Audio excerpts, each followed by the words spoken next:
Trump ने दिया 10 दिन वाला धोखा। 10,000 अमेरिकी सैनिक करेंगे हमला।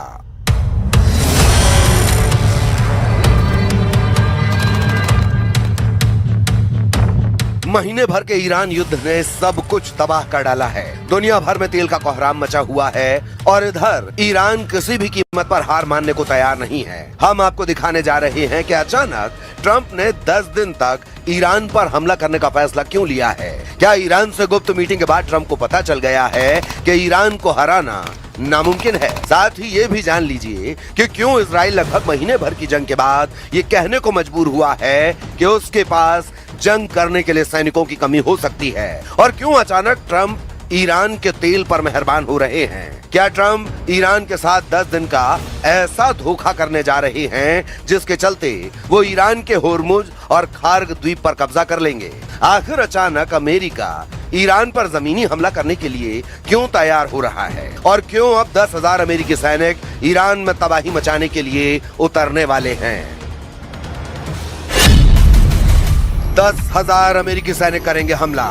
10 लाख ईरानी सैनिक मुकाबले को तैयार।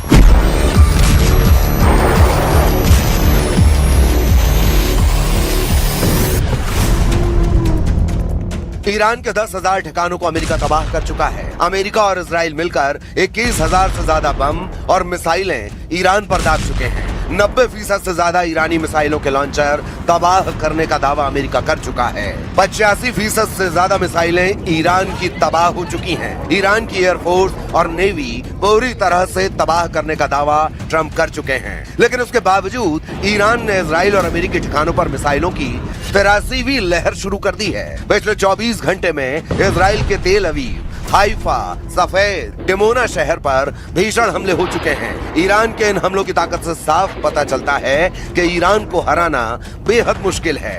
इसकी सबसे बड़ी वजह यह है कि ईरान जबरदस्त तरीके से अमेरिका और इजराइल पर पलटवार कर रहा है। यही वजह है कि अब ट्रंप ने ईरान पर 10 दिनों तक हमला न करने का फैसला किया है, वो भी सिर्फ तेल संसाधनों पर। बाकी जगह वो हमला कर सकता है। अब आप ये समझ लीजिए, ईरान से 10 दिन जंग न करके ट्रंप क्या करना चाहते हैं। तो जरा देखिए ट्रंप के 10 दिन का प्लान क्या हो सकता है। रिपोर्ट के अनुसार पेंटागन मिडिल ईस्ट में 10,000 एक्स्ट्रा सैनिकों की तैनाती कर रहा है। ये कोई सामान्य टुकड़ी नहीं है, बल्कि 82वीं एयरबॉर्न डिवीजन है, जिसमें अमेरिका की सबसे घातक रैपिड रिस्पांस टीम शामिल है। इन्हें खार्ग आइलैंड जैसे रणनीतिक ठिकानों पर कब्जा करने के लिए तैयार किया गया है। खबर है कि अमेरिका सैनिकों के साथ सैकड़ों की संख्या में बख्तरबंद गाड़ियां भेज रहा है। पैदल सेना के साथ भारी टैंकों और बख्तरबंद गाड़ियों की खेप भेजी जा रही है, जो साबित करती है कि अमेरिका केवल हवाई हमले नहीं बल्कि जमीन पर नियंत्रण की योजना बना रहा है। यानी ईरान के खार्ग द्वीप पर पूरी तरह से अमेरिका और इजराइल का कब्जा। ये 10,000 नए अमेरिकी सैनिक पहले से मौजूद 5,000 मरीन और हजारों पैराट्रूपर्स के साथ मिलकर एक स्ट्राइक फोर्स बनाएंगे। यही वजह है कि ईरान ने भी अमेरिका के 10,000 सैनिकों के जवाब में अपने 10 लाख से ज्यादा सैनिकों को जंग में उतारना शुरू कर दिया है। ईरानी मीडिया तंजीम के मुताबिक तेहरान ने 10 लाख से ज्यादा ग्राउंड सैनिकों को भीषण जंग के लिए तैयार कर लिया है। ईरान के इन 10 लाख लड़ाकों में ईरान की नियमित सेना, IRGC और बसीज लड़ाके शामिल हैं। इस बीच खबर है कि ईरान ने सैनिकों की भर्ती की उम्र घटाकर 12 साल तक कर दी है, जो साबित करता है कि ईरान एक लंबी और भीषण गुरिल्लावार या कहें छद्म युद्ध के लिए तैयार हो चुका है।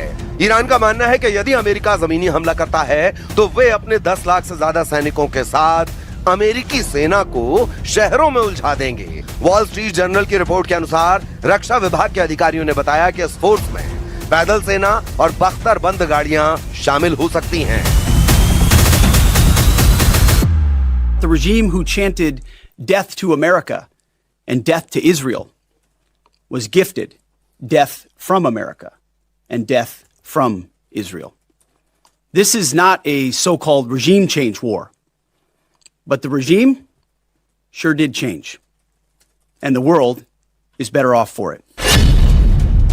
ट्रंप के 10-day प्लान पर पेंटागन में मचा गदर। खुफिया इनपुट्स के अनुसार पेंटागन के कुछ वरिष्ठ अधिकारी और सैन्य कमांडर ट्रंप की अनप्रिडिक्टेबल यानी अनिश्चित रणनीति से बेहद नाराज हैं। खबर है कि राष्ट्रपति ट्रंप सरकार में रक्षा मंत्री पीट हेग्सेथ और जनरल केन इस बात से नाराज हैं कि ट्रंप 10 दिन तक ईरान पर हमला करने से रोक रहे हैं। दावा तो यहां तक किया जा रहा है कि ट्रंप ने जिस तरह से अचानक ईरान पर हमले रोकने के निर्देश दिए हैं, उससे ट्रंप सरकार में मंत्री और जनरल उनके खिलाफ होने लगे हैं।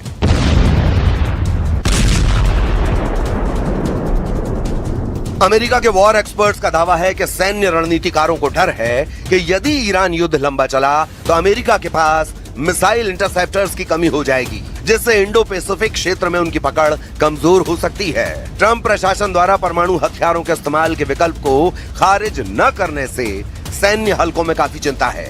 राष्ट्रपति डोनाल्ड ट्रंप द्वारा ईरान पर हमलों की डेडलाइन को 6 अप्रैल तक बढ़ाने के फैसले ने वॉशिंगटन से लेकर तेहरान तक खलबली मचा दी है।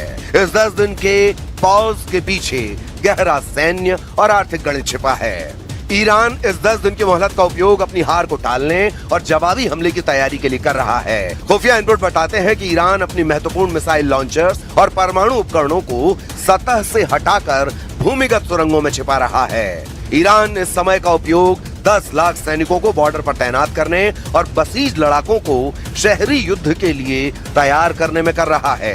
इजराइल का मानना है कि ट्रंप का ये कदम उसे अंधेरे में रखने जैसा है। इजरायली सेना को डर है कि 6 अप्रैल तक ईरान अपनी रक्षा प्रणाली को और मजबूत कर लेगा। जरा देखिए कौन क्या कह रहा है। मार्को रूबियो विदेश मंत्री। रूबियो ईरान पर अंतिम प्रहार के पक्षधर हैं। रूबियो नेटो देशों की निष्क्रियता और ट्रंप के बार बार डेडलाइन बढ़ाने से बेहद खफा हैं। जो कैंट, पूर्व काउंटर टेररिज्म डायरेक्टर, इन्होंने हाल ही में अपने पद से इस्तीफा दे दिया है।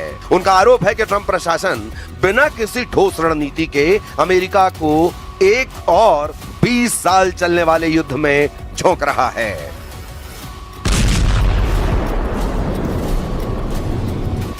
जनरल डैन केन, संयुक्त चीफ ऑफ स्टाफ के अध्यक्ष। रिपोर्टों के अनुसार जनरल केन ने ट्रंप को चेतावनी दी है कि ईरान पर जमीनी हमला अमेरिकी सैनिकों के लिए आत्मघाती हो सकता है।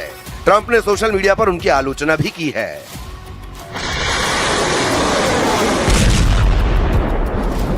Admiral Brad Cooper, CENTCOM chief. हालांकि वे कह रहे हैं कि ऑपरेशन योजना के अनुसार चल रहा है, लेकिन अंदरूनी सूत्रों का कहना है कि वे हवाई हमलों को बीच में रोकने के फैसले से खुश नहीं हैं, क्योंकि इससे नौसेना की सुरक्षा को खतरा बढ़ गया है।